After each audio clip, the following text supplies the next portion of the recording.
नमस्कार। आज हम बात करेंगे आज टूल टॉक में लाइन ऑफ फायर किसे कहते हैं। जैसे आप डे बाय डे कोई एक्टिविटी करते हो और आपके वर्क प्लेस में वहाँ पर उस काम के समय आप एक पोजीशन बना लेते हो जहाँ पे आपको उस प्लेस में जो भी हजार्ड्स है उसकी वजह से आपको गहरी नुकसान हो सकता है और आपको नुकसान पहुंच सकता है, उसे लाइन ऑफ फायर कहते हैं। जैसे कि वो हजार्ड्स है, हो सकता है कि कोई भी सोर्स हो, जैसे इलेक्ट्रिकल कोई सोर्स हो सकता है या कोई सिचुएशन हो सकता है या कोई भी एक्ट हो सकता है। तो वो हजार्ड्स आपको नुकसान दे सकता है।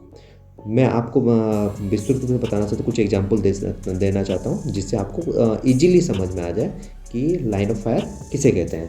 जैसे कोई क्रिटिकल लिफ्टिंग एक्टिविटीज़ हो रही है और उसके एरिया में आप वर्क कर रहे हैं या उसके नियरेस्ट में काम कर रहे हैं, तो वो भी लाइन ऑफ फायर उसे कहते हैं।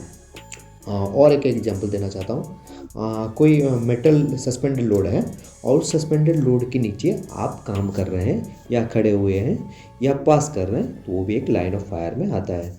जैसे कोई इलेक्ट्रिकल सोर्स चार्ज हुआ, जैसे आपका ट्रांसफार्मर एरिया है या स्विच यार्ड एरिया है, अगर उस एरिया में अगर आप बैरिकेटेड एरिया के अंदर जाके कुछ गुजर रहे हैं या कुछ काम कर रहे हैं या कुछ मटेरियल लाने के लिए भी जा रहे हैं, वो एक लाइन ऑफ फायर होते हैं। या आप कोई चार्ज इलेक्ट्रिकल लाइन चार्ज हुआ है, उसके नीचे से आपका क्रेन या हाइड्रा मूवमेंट करते हैं, वो भी लाइन ऑफ फायर में आता है।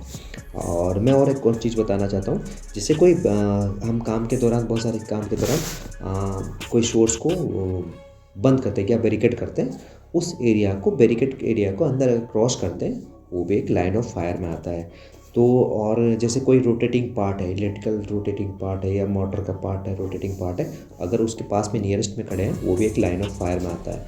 तो मैं आशा रखता हूँ कि मैंने आपको लाइन ऑफ फायर के बारे में बताया और इस लाइन ऑफ फायर के एरिया पे आप वर्क ना करें और अपने आप को सुरक्षित रखें और दूसरों को जागरूक करें, लाइन ऑफ फायर के नीचे ना काम करें।